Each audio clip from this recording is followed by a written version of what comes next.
Dans cette édition, nous nous rendrons dans l'atelier de Marion, une jeune styliste de l'heure. Particularité de cette créatrice, elle fait confectionner ses modèles par une entreprise de réinsertion. À découvrir également un système d'entraide mis en place dans une cité de Carpentras. Pour rénover les logements sociaux, les habitants s'échangent leurs services. Et pour commencer ce stage pas tout à fait comme les autres, pour des jeunes en échec professionnel, pendant 9 jours à la campagne, ils apprennent à mieux contrôler leurs émotions pour retrouver sereinement un emploi. Maîtriser son souffle pour reprendre la maîtrise de sa vie.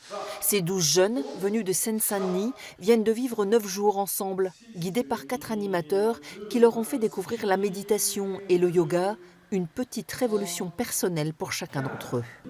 À travers de cette expérience, j'ai appris à canaliser mon excès colérique, mon stress habituel. J'ai maîtrisé mon souffle, comment parler devant quelqu'un, je suis plus posé, il y a une clarté d'esprit, comment parler à quelqu'un, et voilà, ça c'est quelque chose d'énorme, j'ai vraiment changé. Car le but ultime de cette formation, c'est bien de donner à chacun de ces jeunes une nouvelle chance de trouver un emploi ou une nouvelle orientation.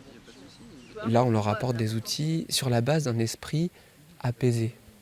Je pense qu'ils ont partagé beaucoup avec nous leurs difficultés, parfois un peu émotionnelles, qui les empêchaient simplement d'être eux-mêmes. À l'heure actuelle, les gens qui sortent de formation, ils ont les aptitudes professionnelles. Généralement, le curriculum vitae est le même pour tout le monde.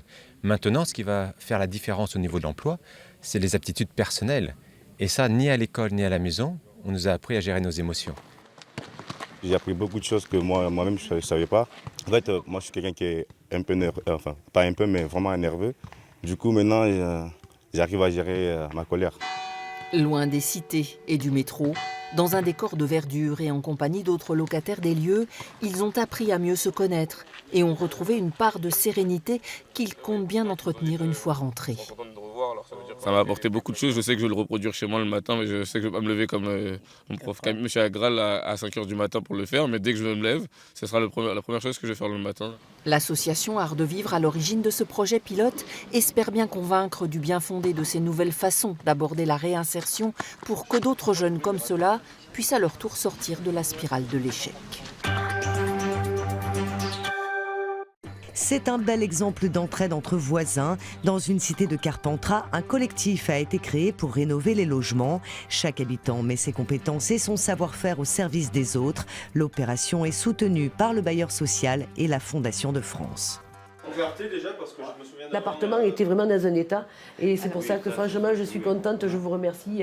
Avec un revenu de 600 € par mois, Brigitte Gonzalves n'avait pas les moyens de rénover son appartement. C'est pourquoi elle a fait appel aux bricoleurs bénévoles du quartier.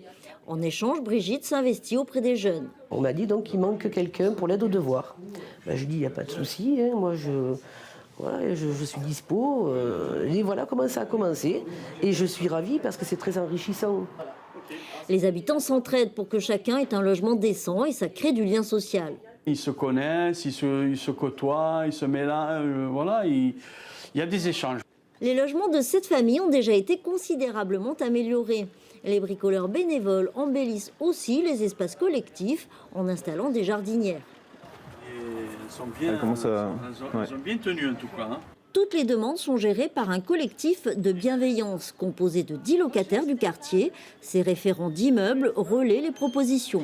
Comme on s'est rencontrés à plusieurs, on voudrait faire un petit espace intime, voilà, à côté de notre entrée. Cette initiative mise en place par l'espace social du quartier se pérennise et se développe. Aujourd'hui, nous sommes en lien avec les compagnons bâtisseurs, par exemple, qui interviennent pour aussi faire que les habitants soient de plus en plus autonomes sur leurs petits travaux et puissent, par exemple, préparer une chasse d'eau tout seul, en autonomie, etc. Ce collectif de bienveillance a formé une véritable chaîne de solidarité entre les familles de la cité. Les habitants se prennent en charge avec le soutien financier du bailleur social et de la Fondation de France, une organisation d'intérêt général indépendante et privée. Enfin, la mode, ça peut être solidaire. La preuve à Louviers, dans l'heure où une jeune styliste fait appel à une entreprise de réinsertion pour créer ses modèles. Et vous allez voir que tout le monde y trouve son compte.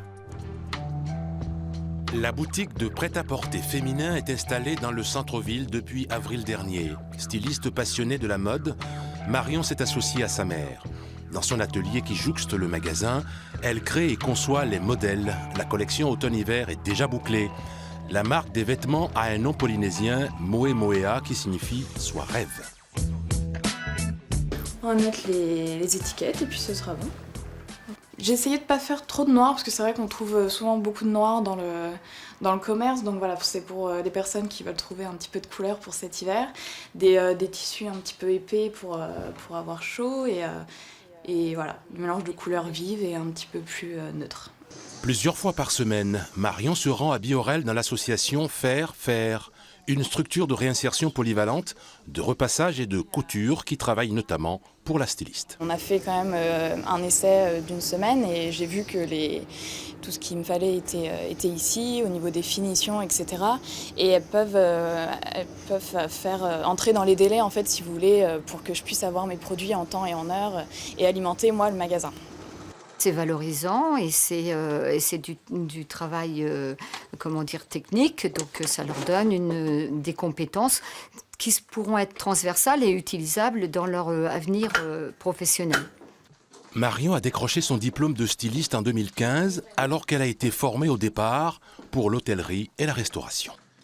J'adore cuisiner, en fait, c'était vraiment ce que je voulais faire. Mais je pense que ça manquait de glamour et voilà, j'avais cette passion qui est la mode en parallèle, donc c'est vrai que j'ai préféré me diriger vers ce milieu.